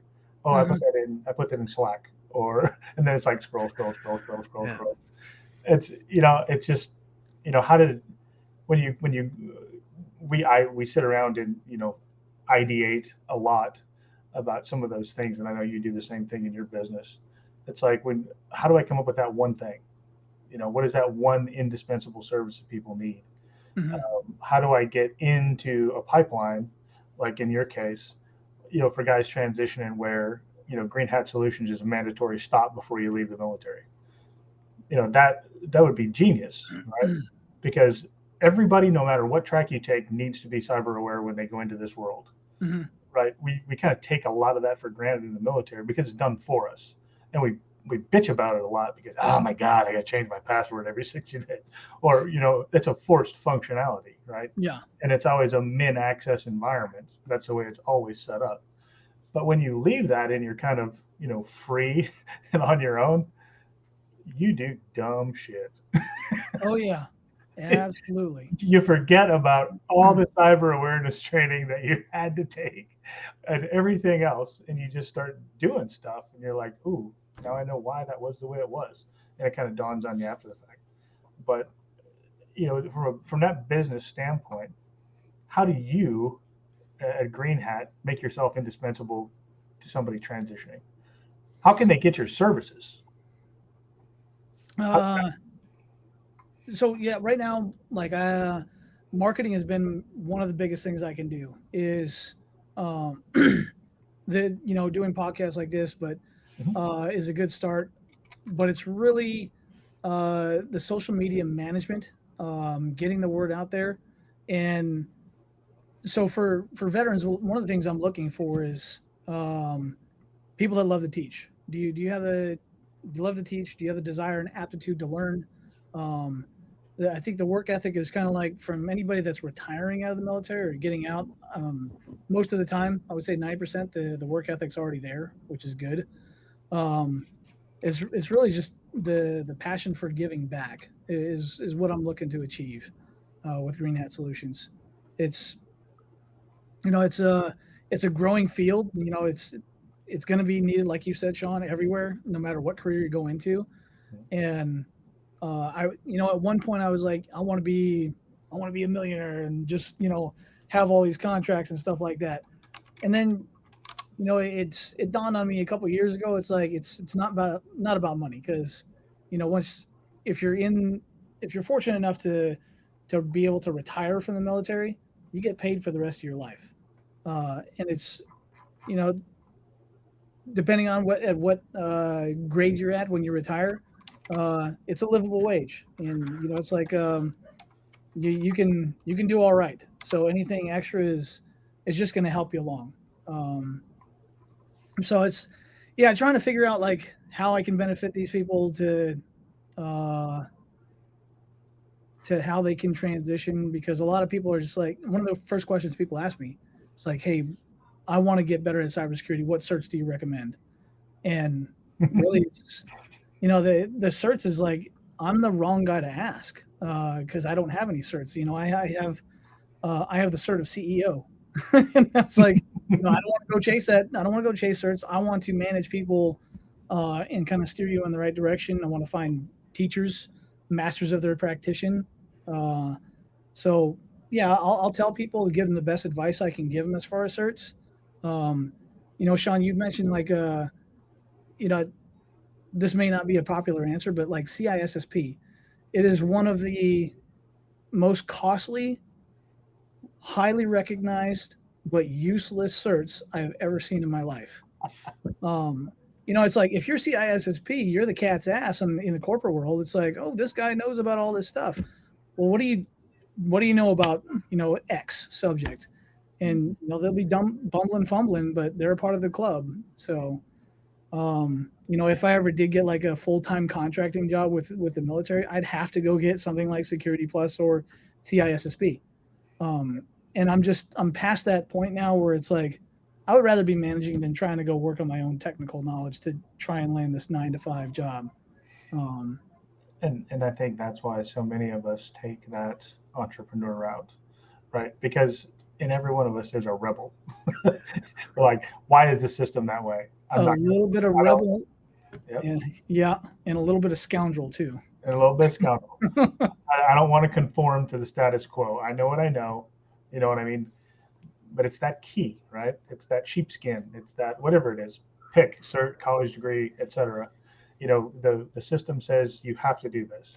I Yeah. searched for when I was in the army, and I didn't take advantage of all those educational opportunities until late in my career, because I was just bound and determined that I could go get the equivalent of a college degree and have somebody translate it into a piece of paper for me. Yeah. You know? And I spent more time searching for a way to do that than actually doing the classes that really took me very little time. Yeah. you know, and then you get your degree and you're like, whew, I made it. What does that mean? It's a line on a resume. That's what it means, right? Unless you're a doctor or a lawyer or something like that. Nobody's going to be a lawyer. Nobody's going to get into a courtroom to try a case unless you pass the bar. It's just not going to happen. Well, I mean, you could always go commit the crime and represent yourself. We still have the right Tool for a client. Think like a hacker. That's the Goodwill Hunting scenario. And then you can go on LinkedIn and call yourself whatever you want. Defended myself in court. Lost. Lost every time. Yeah, we'll update in 6 months. So if you want to expand your business going forward in the future, obviously that's a revenue thing and a success thing. If you had to hire an employee, what does your ideal employee look like? My ideal employee right now looks like a unicorn. Like So everybody else. that's one of the hardest lessons I'm learning is with cybersecurity, it's not cheap. The people aren't cheap. The equipment's not cheap. The training's not cheap. And so right now, what I'm wrestling with is I have a lot of peers, people my age, 10 years younger than me that have a ton of experience. That is that the right person, or do I go look for this young person and groom him or her, up to what I want them to be? A lot more affordable, but it's like as a business owner, then I have to look out for if I get a retiree. Well, number one, I don't have to worry about healthcare, providing healthcare as an employer, right? That's a huge benefit for me. But on the flip side, a young kid, he or she may not be worried about healthcare, but it's something that due diligence as an employer I should provide. So it's like I wrestle with what's the best thing for the company right now versus how can I help people. I think I got off track with your question, Sean. No, you go. So like My ideal employee is what you were asking. You're writing a job description for basically your 2IC. What does that look like? Well, it quickly becomes a unicorn, because how do you verify that they have the skills and experience that you want? Well, put it on. Send me a resume. That's always the easy out, right?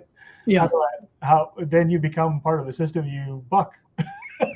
Yeah, exactly. Well, I mean, the latest thing I've been doing is I do internships, and that's actually gone really well. So some of the install jobs, like for instance, Spartan Blades, I'll bring on an intern for that and be like, hey, come out here. I'll pay you X amount of dollars a day or per hour. It'll be a 1099 job. That's kind of like a butt sniffing period for me to get to know you. You get to know me. I get to see you work with your hands. I get to see your technical knowledge. We get to hang out, see each other personality. So that's what I'm doing right now is just internships, 1099 type jobs. Um, but it's like, I also have to consider I'd like to have a W-2 jobs ready soon because some people just are happy with a job. Right. And as long as they're willing to work, which, we went through and are still going through, that period of, it's so hard to find people, the right people, especially when we went through that period of it's easier just to not work and stay home. Um, but I think those people are pretty easy to weed out. Uh, So is personality more important, or is it technical knowledge more important to you? Personality. I can train technical knowledge. Exactly. Yeah, I think that's a standard answer, but you don't get personality from a resume. Yeah, You exactly. get purported technical knowledge. Yeah. Right. They're telling you what they think you want to hear. And so, my own personal experience, a real lot, when you first get out, it's resume combing, right? Or it's job combing. And you look, especially the government's the worst about this. When you look at that, position requisition or whatever it might be, you're thinking to yourself, there's no human being on the planet Earth that fits all these criteria 100%. Yeah. It's not even possible. And then so you do what everyone else does, just copy and paste, right? And make your resume look like the job that you're going after. You groom your cover letter and you tell people why you're great and the fit to that or whatever the case might be. Yeah. And we talked with Brian about this too. And that's what Opline really does is it takes all that crap out of there. And so, for a guy like you as an employer, if you're going to use Opline, you can jump on that thing and you can meet people. I think the internship in the cyber part of town is really a good way to do that because look, you might be the most technically skilled dude in the world, but if I can't get along with you, I don't want you on the team. Exactly. That's what Lucas tells me all the time. He's like, I don't want you.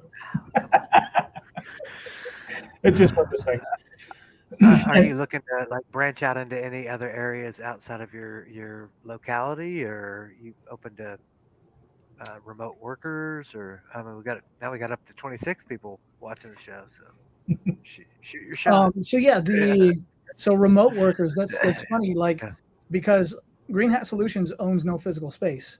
And one of the things I'm really proud of is, when I stood the business up to this day, I've taken no loans. I owe nobody nothing. It's been an entirely grassroots, long game effort, and with you can't. Where I don't want to get is to a point where I hire somebody on. And it's like, well, am I going to be able to pay this guy? I want to be able to know that I can pay somebody. So that with that there comes revenue. So and kind of you've taken another step back with an employee. Are you willing to say, hey, you worked for me for the first 3 months at this pay, and after 3 months we get this contract, and then your pay is going to increase, something like that. Or I thought I've been toying with all sorts of ideas. It's like, hey, let's say you want to get a certification. Well, I'm going to test your willingness to learn and crunch down. And if you go get the certification, show me that you passed and I'll pay for it. It's little trying to find incentivized things like that. Because I think a lot of times, like, being a business owner, it is true leadership. I mean, it's not military leadership. This is way harder leadership, I think. 100%, and having some of that predictability into your revenue, into your operations, into your bank account. Like that comes with a heavy hand that has to manage that situation, and so you can't take on people even though you need people because you don't have the predictability for revenue coming in at certain points. So the 1099 as an entrepreneur is a really smart way to shape how you're doing those hires to help you vet who you got coming in the door. So if you have to eat 3 months of not as much work, at least you'll be able to get the most out of employee X that you brought on for that special project. So, it's all relatable, and we can definitely empathize with some of the things that you've talked about because we run that race ourselves. Yeah. And I think that's the doom of many startups. You try to scale too fast, you bring on employees.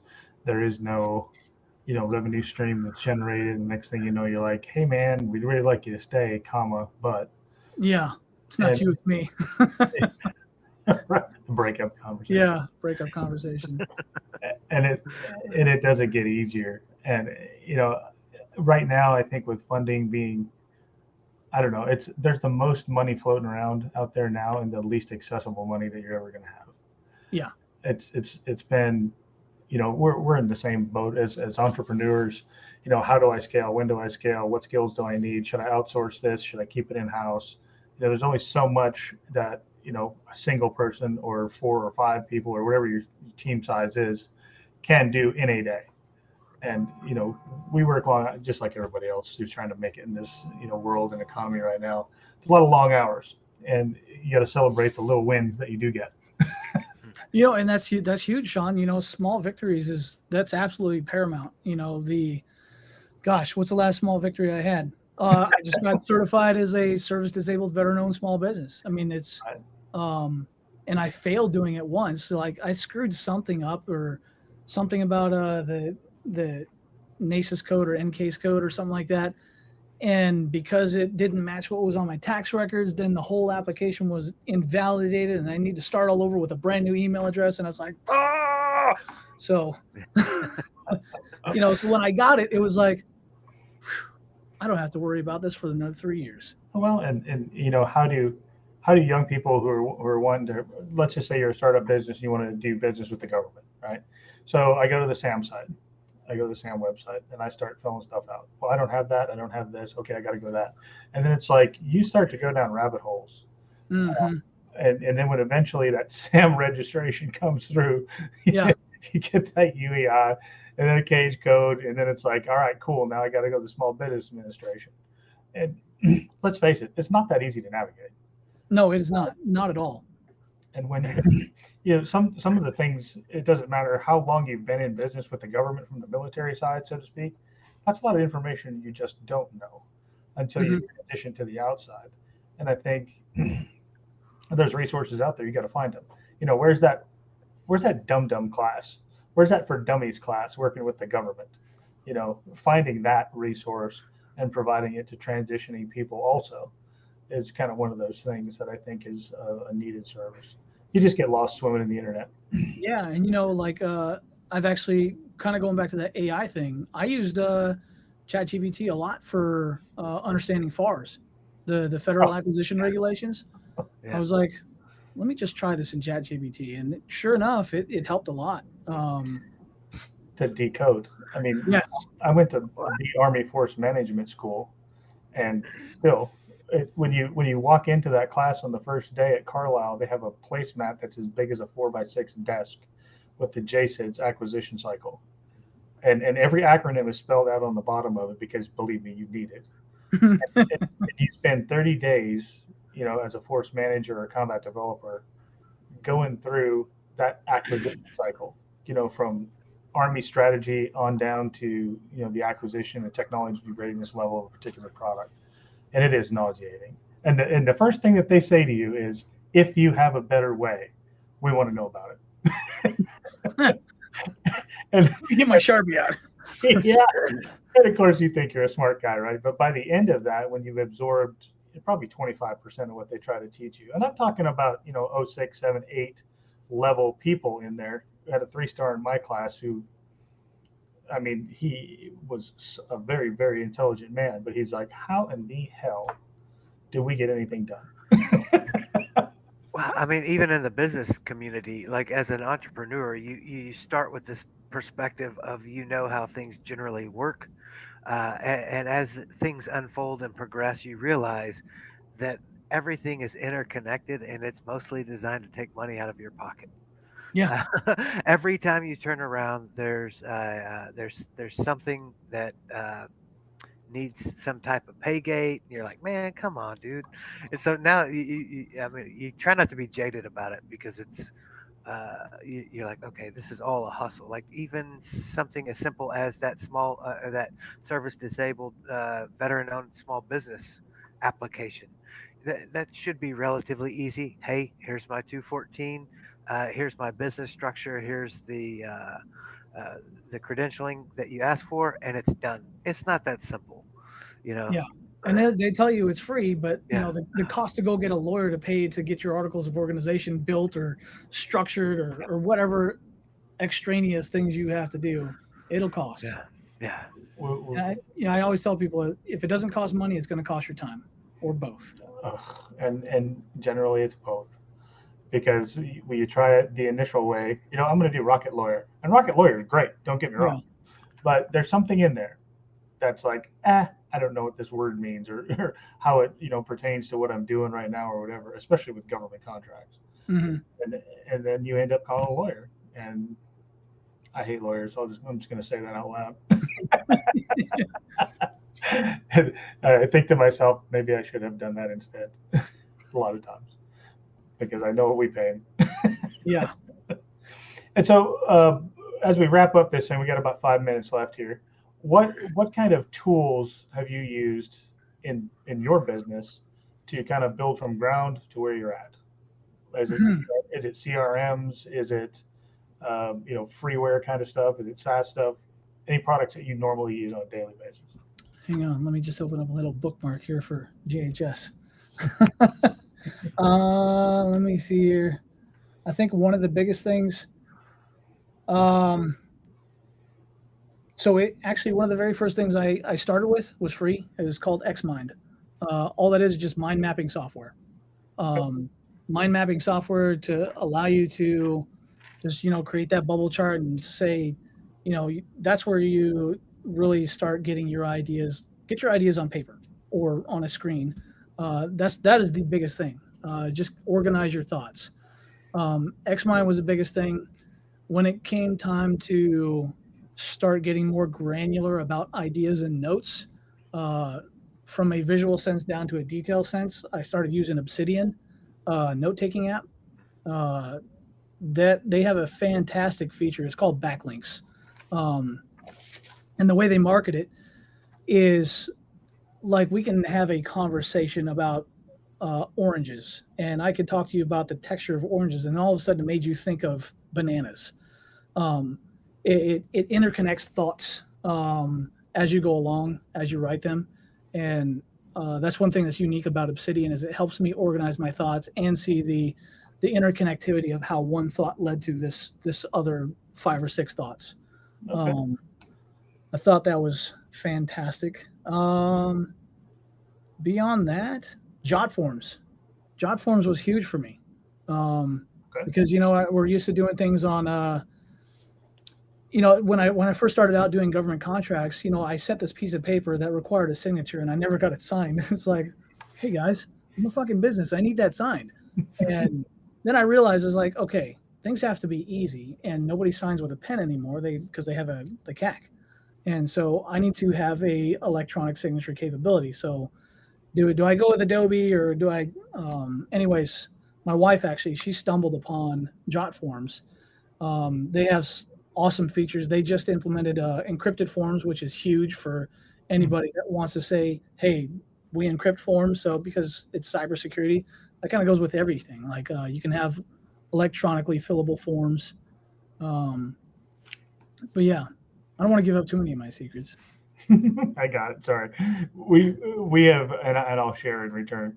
When you're young and you're a startup business, it's always the freeware, right? Mm-hmm. And so recently we found ClickUp that we use a whole bunch from a project management standpoint. They got a lot of templates. That and HubSpot have been good for us. So just kind of sharing some secrets back and forth here. I think those two pieces of software are really, really good for managing a lot of things that you do, as a young startup. I'm definitely going to check out XMind, Obsidian, just because I never heard of them before. And that's kind of what this is about also, is information exchange. So, people who are out there listening who might have the inkling that they want to start a business or do whatever, start with cybersecurity, obviously. If you have any questions, contact Pat at greenhatsolutions.com. Yes. He can probably direct you in the right path. If it's job seeking that you're doing, check out Opline. If you need to go explore in the woods, go over to SpartanBlades.com. buy a Defensa, which I highly recommend, or whatever it might be. And as we kind of come to a close here, man, I just want to say thanks. Very much appreciated, and we will definitely have you back on if you're willing to come. Yeah, absolutely. Thanks, Sean. I appreciate it, guys. Absolutely. No worries. Glad to have you on. Thanks so much for your time this afternoon. All right. Mark and I have both been in the infantry in the Army. I had been in the Marines prior to that. We both ended up in a unit called 1st Special Forces Group. I was a sniper in the infantry, been a sniper in Special Forces, and did a full career in different types of teams, mountain team, air ops team, counterterrorism team. I met Curtis actually at Fort Lewis when he was running a sniper locker, and then we were on a team together in Okinawa. We've been friends, and we've always talked about going into business and life after the Army. We got out, went to work in the civilian world, and realized a lot of what we did in the military translated to business. We looked at the cutlery industry, and the people there as a culture were fantastic. And we said, hey, we're going to start a knife company here in North Carolina. In the beginning, we had a knife grinder, a blaster, some rudimentary tools. We started out and decided, what do we want to make? Well, let's make something we know. So it was a combat knife, and we did 3 models because we figured you got to have more than one when you start out. You know, you think you know everything about knife because you carried one all your life. But to be quite honest, we were new at it.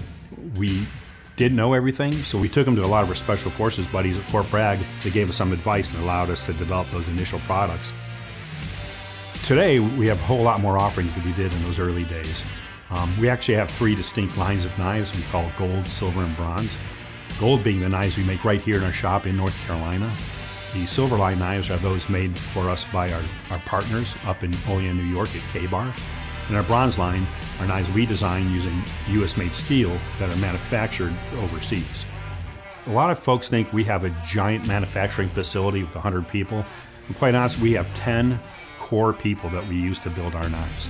Making a knife isn't as simple as most people think. There are many processes that are involved, so we have checks and balances and continuous quality control throughout the processes. We know that perfection should not get in the way of getting your job done. So while we strive for perfection, we know we'll never achieve it. I'll never forget the first time we won a Blade Show award because of the rest of the industry, the people who do what we do, saying, hey, you guys have this figured out. We realize quality, it's not just the time we put into making the knives, it's not just the high-end materials or processes or even the money we spend, our raw cost to make those knives. In the end, the quality is proven out by the people that hold them and use them, right? If someone's willing to pay for it, and they're willing to carry it, and they're happy to carry it, they might even brag about it.